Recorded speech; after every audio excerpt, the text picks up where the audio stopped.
historically, ang Bimpiaga is focus area pagdating sa participation ng athletes.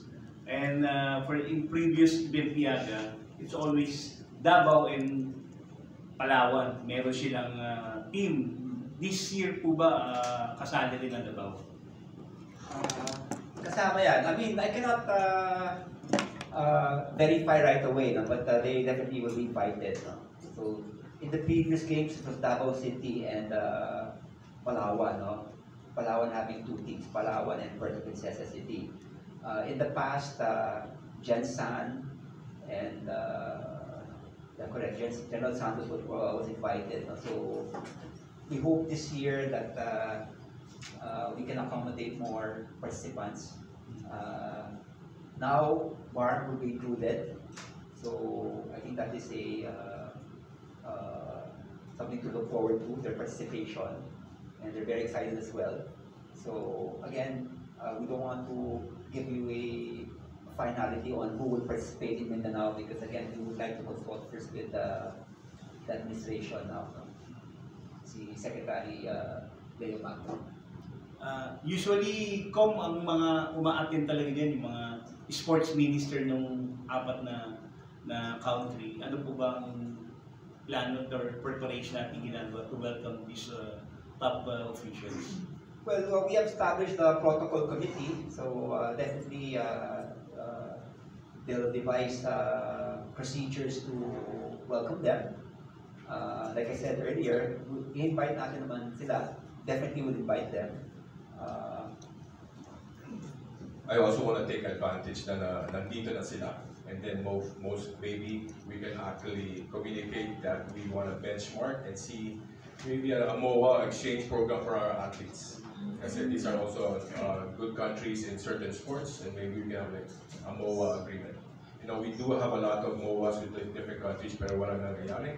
And in our administration, we want to take advantage to improve our athletes. Chairman, recently nga pala na parang binalik nyo rin yung Mindanao Games, no? Ongoing ngayon po. Sino po ang nag-handle at sino ang focal person po doon? I did divide the regions. No? So Commissioner Wawit handles the Mindanao area, and then Commissioner Ed Haico handles the Visayas, and then Fritz also has his areas also. So Mindanao area is handled by Commissioner Wawit. But as mentioned, the Mindanao Peace Games focuses on women. No? So we have assigned Commissioner Bongku to coordinate with our counterpart there, Noli Ayo. So ako, I'm just assisting lang, but generally Commissioner Bongku project, especially she's in charge of women in sports. No? But again, I hope that the Mindanao Peace Games will eventually branch out into also men's division. Good morning, Gapera Sports Corner PH. Sokbed question lang ako, isa lang. Naintindihan natin na tayo po mag-host ng BMP Iaga Games. Ano ba ang expectations natin? Lalo na, ito kasi yung avenue para sa mga papasibol o yung developing athletes na maybe someday makapag-represent nga ng bansa natin sa mga international competitions. At ito nga, yung one step closer ika nga para dito sa tournament. Salamat! Expectations? Yes po. Magandang simula to, no? Especially Brunei, Indonesia, Malaysia.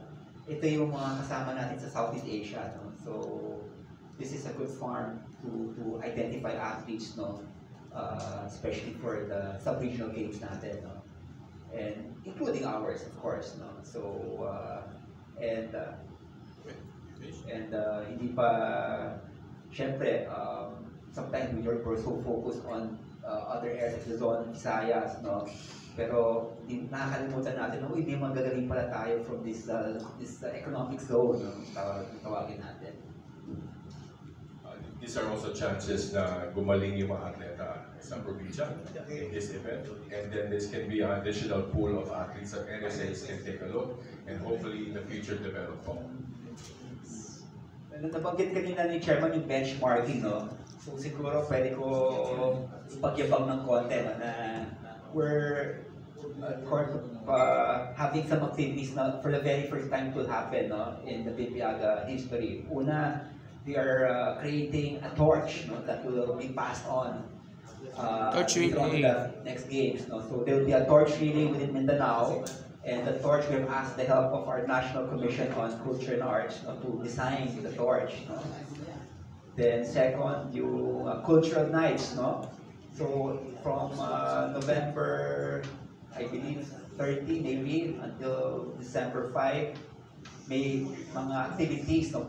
The countries will be allowed to showcase their culture, no? Through dance, songs, and whatever, no?